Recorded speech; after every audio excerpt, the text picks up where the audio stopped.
Okay, guys, let's get this started. I have with me today somebody with a fascinating mind. Maybe it's a beautiful mind. Maybe it's a creative mind. Maybe it's a creative force. Who knows? Let's get the show started.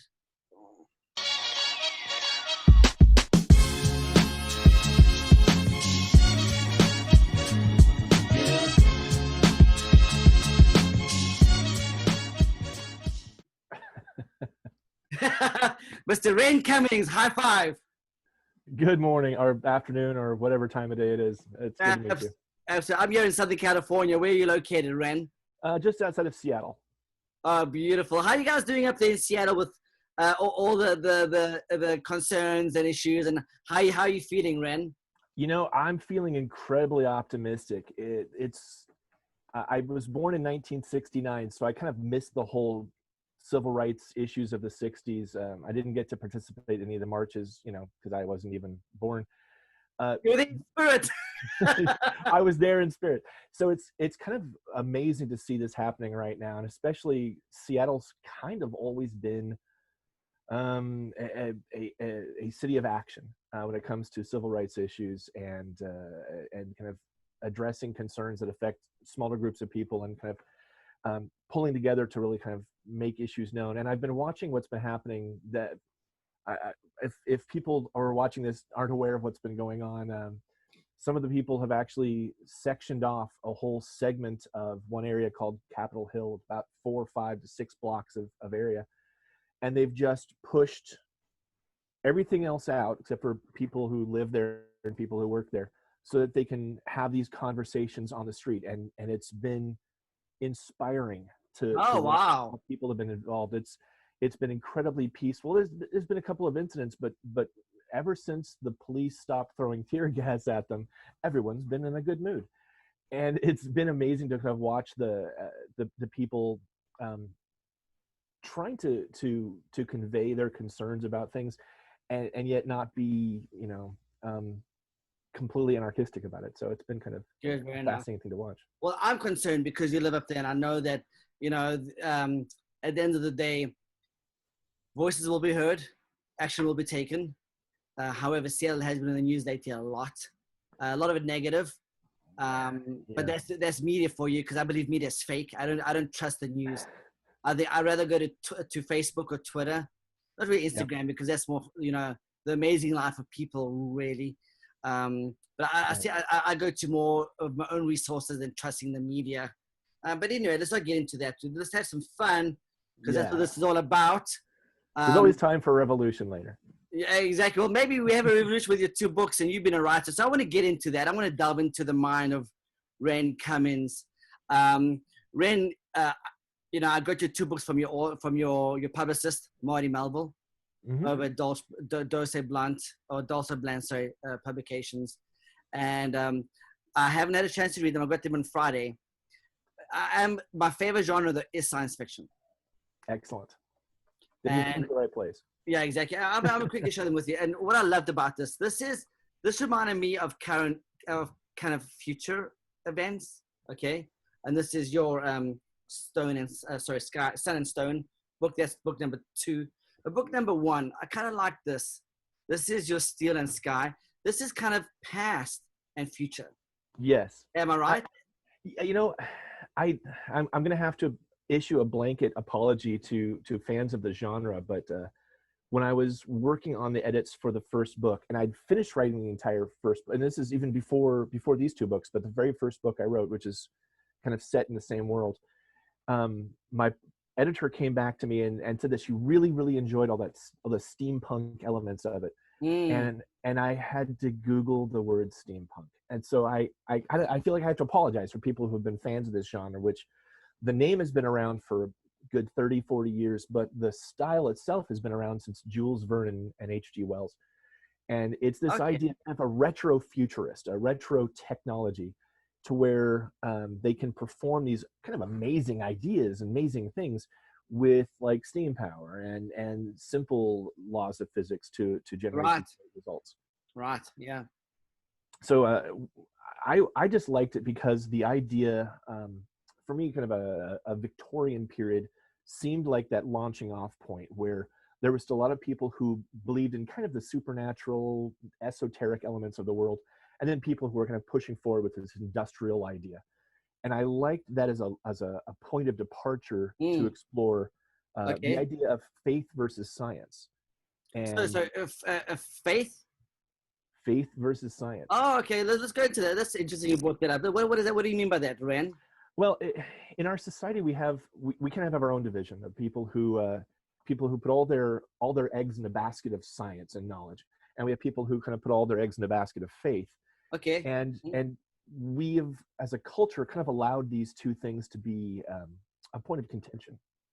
And I personally believe that the points shouldn't be an argue or a point of battle, but should actually be a point where you have this perspective, I have this perspective. Let's use our two perspectives to find a great way forward.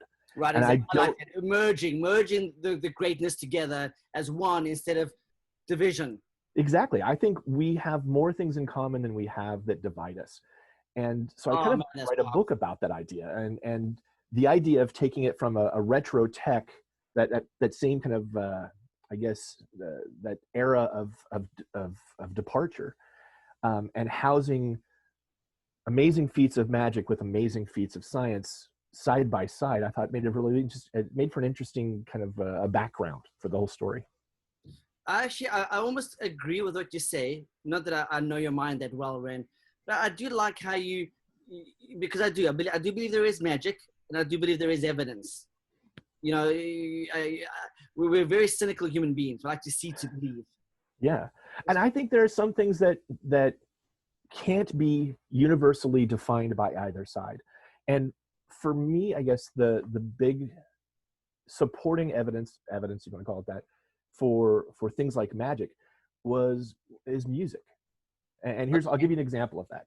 Because I did music for about 10, 15 years professionally as well. And I love the idea of it. I love the language of it.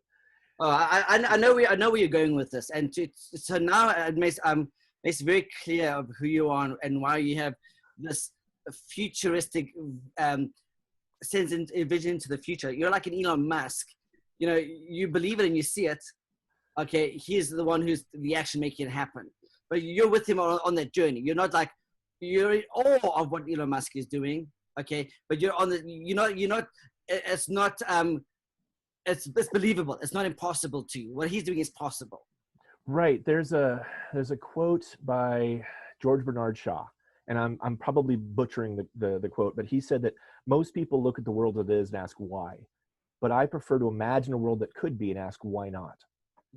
And I think that it's the idea of imagining something that doesn't exist and using that imagination and that hope to move forward, like with Star Trek, for example. I mean, in the old, not the old series, but the Star Trek Next Generation. Yeah.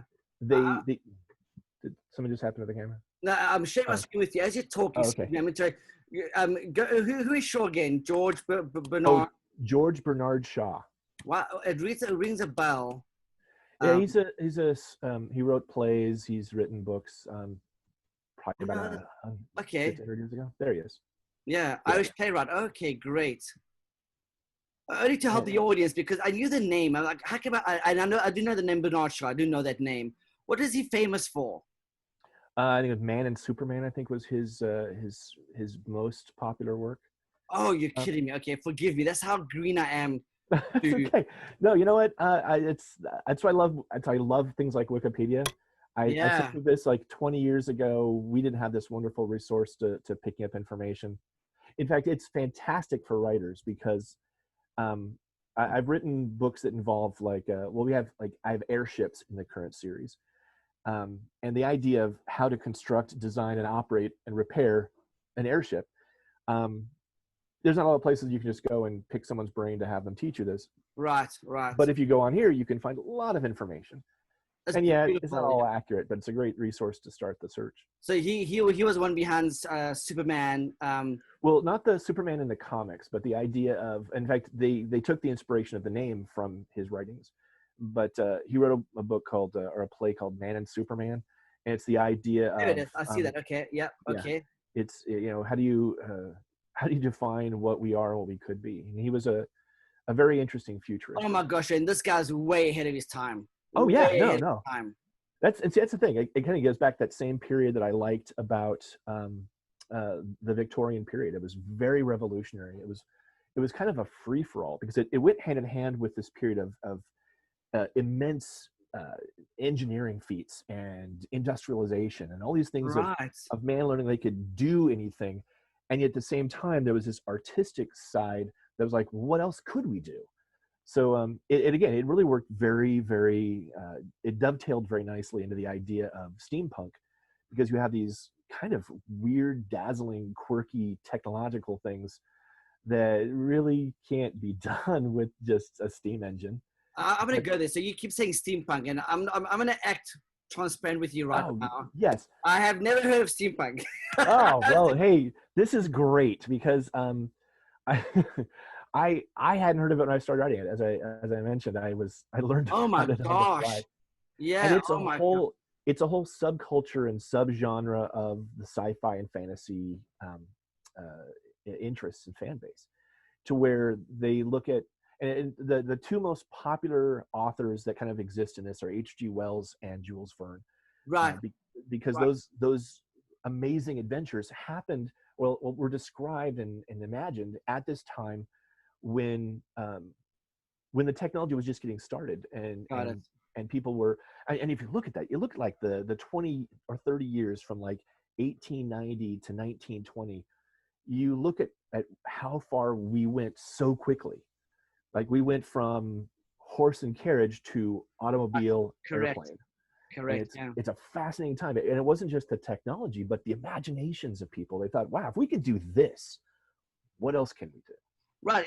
I remember Wild Wild West is very steampunkish, if I can say that. I'm trying to act like you right now, Ren, in your realm.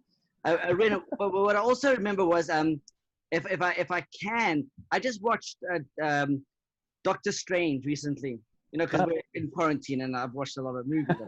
Yes. I at one point I actually owned 800 movies. I was in Hollywood for 16 years and I owned 800 movies. So I prided myself in watching like a movie a night. Yeah, I watched a movie a night. I should have probably been a critic myself. That's why I have the show. But Doctor Strange, it's the magic portion of it without the steam, which is interesting. It's got that look and feel. It doesn't have the mechanics of it, but it has the magic of it. So these are all kind of similar worlds, yet different. Yeah, no, I do kind of, I guess, if I had to describe my aesthetic for writing, it's kind of potluck. It's very just potluck. You're interesting, Ren. Potluck. Who says potluck? Because you know what potluck is, because I grew up in South Africa, and a lot of our barbecues were in this huge big black pot. We would throw, and forgive me for saying this, we would throw the animal's head in there. Oh, yeah. No skin though. I'm talking brains and eyes and you name it. Lamb I'm talking about, and cow, along with all the beef and the meat and the vegetables and the rum. You know, it's called a potluck. It's called a potjie course. Okay, yeah, that is exactly how I write. I find the things that I like. I find the things that inspire me, and I find ways to put them into the story because they're fun. I mean, if nobody ever read my books ever, at least it was an opportunity for me to write a story with all of the strange, disparate things that I enjoy. Okay. And have shoved into one big pot. So with that, Ren, a lot of people are married to their content. So they're like, this is their baby, and they're not gonna let go. And this is my baby, I'm not gonna let go. And you know, Hollywood's gonna ruin my book and ruin my vision and my story and so forth. Where I believe collaboration elevates your content. So maybe it isn't at the end of the day. Let's say, for instance, this gets picked up in Hollywood, Ren, and it gets made into a motion picture movie. I believe, and I know because I've seen the transformation. What you've put on paper today isn't really what you see ultimately at the end of the day. It's vastly different. It's similar. Well, it's a different storytelling. There's a marriage there. Yeah, if people are going to make my stuff into TV shows or anime or movies or whatever, I'm fully aware that they would change elements. You have to. It's going to evolve, right? There's going to be an evolution. Yeah, it's just going to be a different way of telling a story. And most movies tend to do that. They'll either add characters, they'll subtract characters, they'll combine characters, they'll combine scenes, they'll Right. change things around, because to tell a story on a big screen is a completely different beast than telling a story on a page. And they're spending $100 million. When you spend $100 million, it's a different creation. Look what it did for Dan Brown. I mean, his books were incredible, but then you add Tom Hanks into the mix. I mean, you add locations. I mean, you know, it's an evolution. So let's go here. Ren, you're kind of a fascinating guy, okay? I'm big into the mindset. I'm all about the mind. That's how you create. That's how you create, first of all. That's how you process. It's like machine learning. You process, you analyze, you make decisions, good or bad or ugly, and then also you take action. Okay, so there's a few parts there. How did you go from creating these books, okay, Sun and Stone, and then Steel and Sky, in your head? You decided to put them into action by writing them on paper, and now we have them in hand. Let's go on that journey. So, well, first, I've always loved storytelling. I got, according to my mother's baby book that she wrote about me when I was, I think 6 or 7, I think. So they've written about Ren already. Oh yeah, no, this is my origin story. When I was 7 years old, my mom asked me what I wanted to be when I grow up. And I said, Spider-Man. Awesome. And she was like, well, okay. So she had to break some hard truths to me and explain that Spider-Man isn't real. Sorry, spoilers. And, but that he was written by a whole bunch of people in New York City who write and draw his stories. And I said, wait, so they're paid to write his stories? She said, yes. I said, well, then now I know what I want to be when I grow up. Wow. Well, so it's creative and entrepreneurship at the same time. Yeah, it was, so I thought, well, if I can't be the superhero, because I thought you go to a college, you on graduation day you get bit by a spider and you go out and fight crime. And Spider-Man, finally, yeah. I know. I was like, I graduated. I'm ready for this, and no, turns out you can't. But telling those stories was like the next best thing. So for like the first 15 years, it was just wanting to write comic books, and then I did music for a while, which was still storytelling. But I kind of stopped when my son was born, because music is a tough career to have a family with. You have to do a lot of traveling. You spend a lot of time, most of your time, away from home. And also in the studio, when you're recording, I mean, this isn't a 1-2 hour session. This 18 hours, sometimes a day and a night and another day. Right.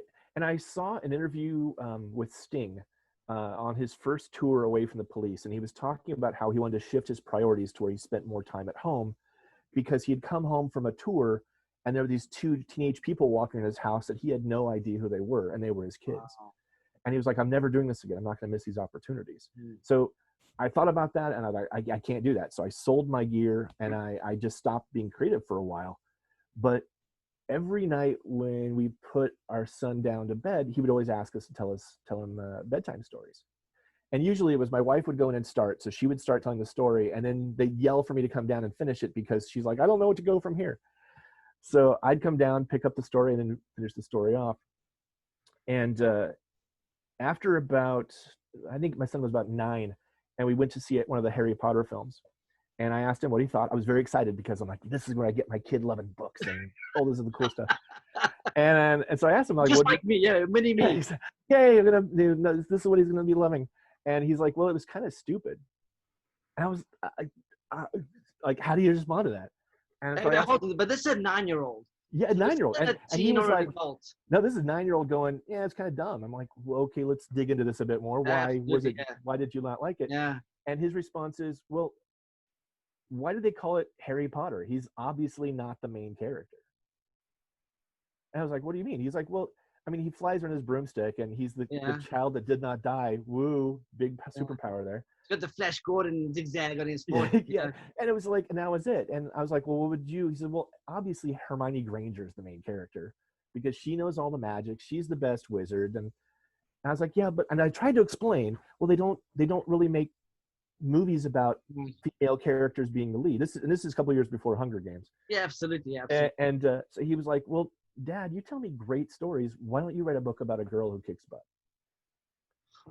And I'm like, oh, Gauntlet Throne. Okay, so And that actually, when you said that, I thought in my head to do that. That's a whole different way of thinking, by the way.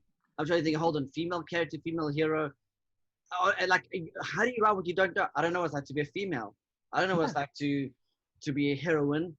exactly. And I had to kind of like get into the mind of it, but I started writing books at that point based on an 11-year-old girl who finds out she's an angel of death and has to fight monsters to keep her town safe.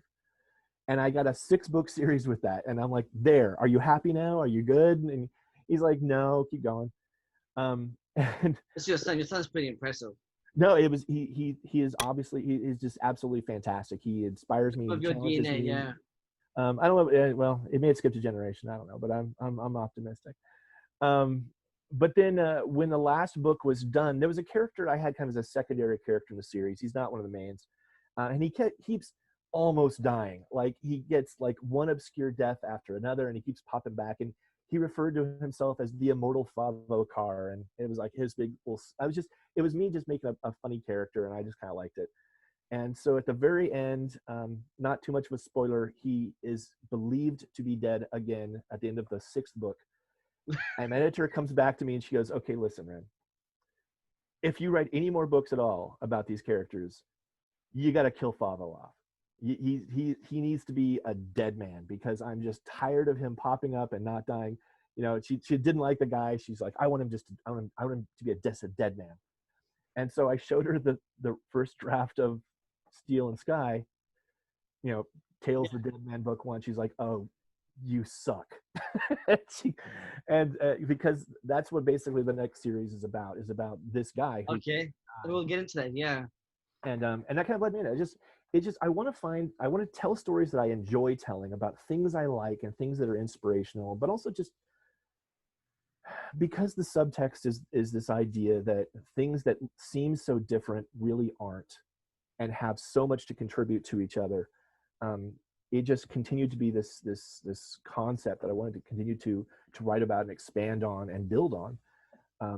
Because I think, especially right now, it seems as good a time as any to address the fact that our divisions are artificial, that our differences are our strengths, and when we work together, we accomplish amazing. Absolutely. Yeah, well done, Ron. I love that. That's. I almost want to end it there, but I can't. But I might cut a little piece out and use that as a little teaser trailer. Ren, so your son was a big motivator in helping you bring this back to life. Your wife helped you kind of elevate, get out of one genre or subgenre into another subgenre. Let's talk about your books in soon. But what I want to do, Ren, is I want to understand, how do you find the time to write hundreds of pages per book? Do you have a calendar, time block? How do you do it? What do you do? I saw I saw a meme on Facebook the other day where it was basically a guy just laying down on the floor face down, and person behind him saying, so what do you do today? He says, I'm writing. And for me, I try to schedule in a bit of a structure to it. Like I start my day off with nutrition, a little bit of exercise, just to get the blood flowing, get my brain to wake up. And then I think about the things I want to work on, the projects I have focused on. And I've got like 4 right now that are all kind of on different burners on my stovetop. And I kind of I sit down on my computer and I decide what music is, what script do I want to work on? What book is really calling to me the strongest?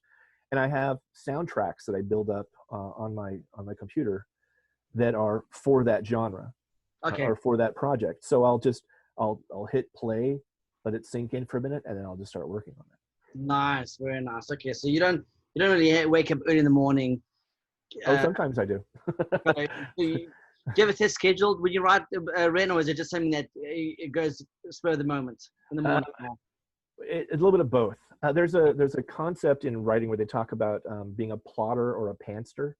The plotter being the person who writes out every detail of the outline and then writes it, and the people who are pantsters are the ones that kind of write by the seat of their pants. I'm a little bit of both. I will try to build as much of a structure as I can, because structure and discipline is a very good thing. But sometimes the words just aren't there. Sometimes sometimes at 4 o'clock in the morning, they are there as well. And you have to kind of build in a bit of flexibility to adjust and not be depressed by looking at a blank page for an hour, because Right. sometimes that happens too. Right. Oh, that's fantastic, Ren. I want to thank you for your time. It's just been awesome. Oh, you're very welcome. Ren, I'll, if you don't mind, I'd like to share your contact details in the description box below. Guys, Ren, yeah, exactly, below. I love that, Ren. Ren has a fascinating mind. Maybe, Ren, I need to maybe spend some more time with you. Maybe bring some other books up and so forth, because I think you have a lot more to offer than what you're saying. And you've been an intellectual. Sometimes you can talk forever, which is good. You have a lot to share. And that means a lot. Okay.